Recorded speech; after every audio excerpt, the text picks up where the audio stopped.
امریکہ کی سرد رات تھی۔ کھڑکی کے باہر ہلکی بارش ہو رہی تھی اور ٹھنڈی ہوا کمرے میں محسوس ہو رہی تھی۔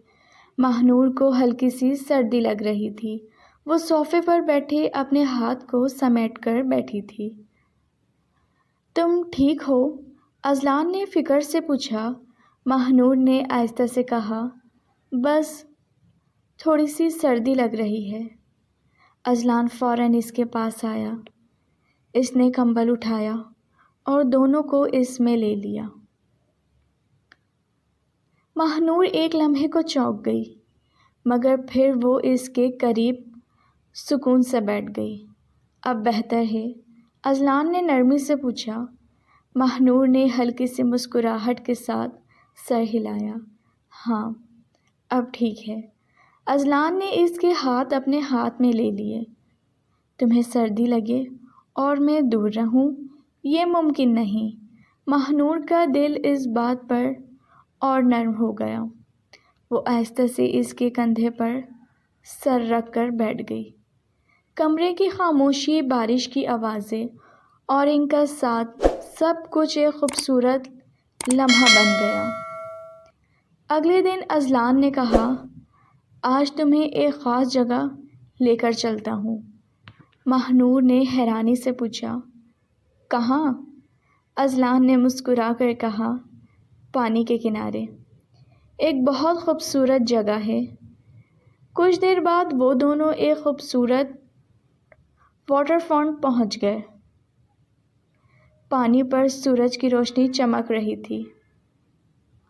وہ ہلکی ہوا چل رہی تھی۔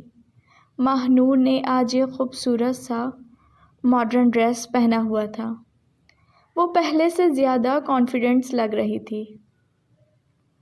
اذلان نے اسے دیکھتے ہوئے کہا، تم ہر جگہ کو خاص بنا دیتی ہو۔ ماہنور نے ہنستے ہوئے جواب دیا، یا تم ہر جگہ کو میرے لیے خاص بنا دیتے ہو۔ وہ دونوں پانی کے کنارے ساتھ ساتھ چلنے لگے۔ اذلان نے آہستہ سے اس کا ہاتھ تھام لیا۔ ماہنور نے ابھی اس کا ہاتھ مضبوطی سے پکڑ لیا۔ یہ لمحہ ماہنور نے کہا، میں ہمیشہ یاد رکھنا چاہتی ہوں۔ اذلان رک گیا اور اس کی طرف دیکھتے ہوئے بولا، تو اسے ہمیشہ کے لیے اپنا بنا لیتے ہیں۔ ماہنور کی آنکھوں میں ایک چمک سی آ گئی۔ کیسے؟ اذلان نے نرمی سے کہا، ہر دن کو ایسا ہی بنا کر۔ ہوا تھوڑی تیز ہو گئی۔ ماہنور کے بال پھر اس کے چہرے پر آ گئے۔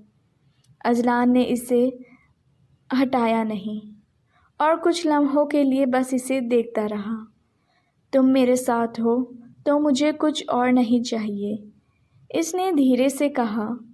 ماہنور مسکرا کر جواب دیا، اور مجھے بھی۔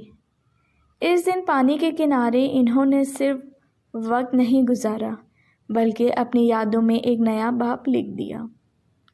اگر آپ کو یہ کہانی پسند آئی ہو تو پلیز ناول نائٹ کو سبسکرائب کیجیے۔ کمنٹس کر کے بتائیں کہ آپ اس کا اگلا پارٹ سننا چاہیں گے۔ اجازت دیجیے۔ اللہ حافظ۔